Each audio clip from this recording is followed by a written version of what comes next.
Well, on Wednesday, the Chancellor Rishi Sunak will set out an economic support package to help the UK's recovery from the pandemic. It comes after the government pledged an infrastructure revolution to create more jobs and boost the economy. Well, Miatta Fahnbulleh, Chief Executive of the New Economics Foundation, joins me now. Lovely to see you, Miatta. First of all, lockdown. Do you welcome the end of it and the timing of it? I think we had to ease lockdown eventually. I think for most people it is a relief. I do, however, think that the government probably needed to have a stronger test, track and trace infrastructure in place by the time it was easing at this pace. And I think that's one of the major risks. So at the moment, there are 3/4 of people who are being infected that aren't being captured by the government system. And that is going to store up problems down the line. What do you hope to hear from the Chancellor this week? Well, I think we're now getting a sense of the scale of the economic crisis that is following the pandemic, the deepest crisis, the deepest recession for 300 years. And I think the government is going to have to act and take unprecedented action. I've been encouraged by the mood music coming from the government, the Prime Minister's pledge to build back better, his pledge for a New Deal, and now I want to see the substance behind that. We spoke to Jonathan Portas an hour ago, and he said that he thought that potentially in as little as 9 months, the economy could be back up and running with employment back to the levels it was before COVID. I mean, repaying the debt aside. Do you think that's feasible, or is that a little too optimistic? It feels a bit optimistic. I would absolutely love if that was the case, but it does feel optimistic. And it feels optimistic because we know that we are going to be living with some form of social distancing. We know we're likely to be seeing both a combination of localized lockdowns and potentially a second peak that will require far more drastic closing of the economy. So it feels quite hard to see how in 9 months' time everything will be back to normal.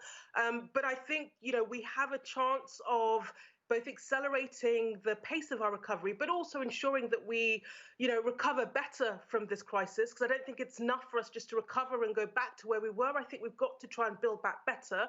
But for that to be the case, we need to see concerted action from the government.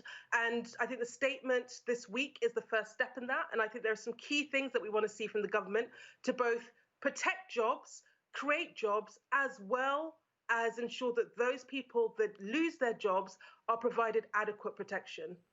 I mean, when we look at the long-term impact of what this is going to have, I mean, do you think you can put a date on when things will be back to normal, in inverted commas?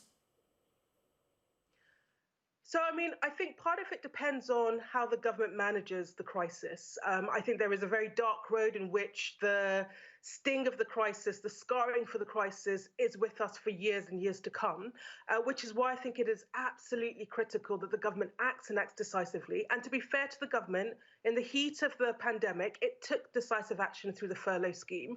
And I think my big plea to the government is the boldness, the decisiveness, and the way it acted then, it has to continue acting in that way now in order to stop the scarring. So the first thing it must do is it's got to stagger the unwinding of the furlough scheme. If it stops the furlough scheme in October, that will be an absolute disaster, because there's certain sectors that just won't be back to normal anytime soon and require continued government action.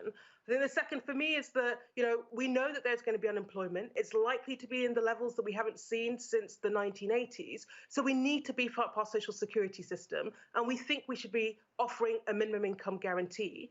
And then the final thing is that it's got to act to create jobs, a massive fiscal stimulus that is green, because you might as well respond to this crisis in a way that prepares for the next big thing of climate change, but a fiscal stimulus that creates jobs so that people have an opportunity in the future. Do you think, you talked about some sectors and how badly some have been hit, do you think some sectors will never recover?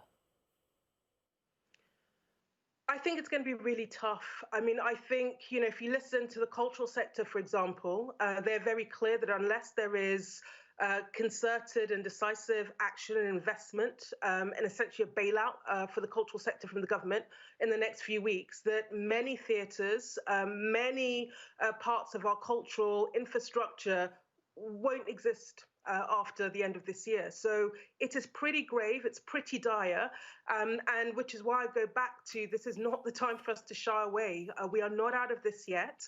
We're not out of the pandemic, nor are we out of the depths of the economic crisis. And if the government is serious in its rhetoric about building back better, if it's serious in its commitment to help us recover, it's going to have to continue taking unprecedented action for some time to come. I wonder, we've dwelt a lot on the negativity of what's happened. And I mean, obviously, looking at the vast number of people who've died, you know, there it is laid bare. But I wondered if there were any economic positives from what had happened over the last few months. Perhaps sectors that really didn't generate a great deal for the economy or that were draining on the economy. Do you think there can be any positives we can take from this? I mean, it's quite hard to see the silver lining when you're still in the darkness of the economic crisis. And I think the downsides far outweigh the upsides. But I think there are some changes that I think are good changes for our society as a whole. I think the shift to more flexible working, the shift to people working from home means that is something I hope is imported into the labour market after the pandemic. You know, we don't all have to be in the office at every second of the day, and you can be more flexible. I think that's great for work-life balance for many people. But there are other things like, you know, we've seen a huge positive impact on the environment, on nature, as we've had to stop travelling as much, as we've had to stop flying as much. And because we are in a climate crisis and an ecological crisis, I really hope that some of those benefits are ones that we actively seek to encourage and continue into the recovery.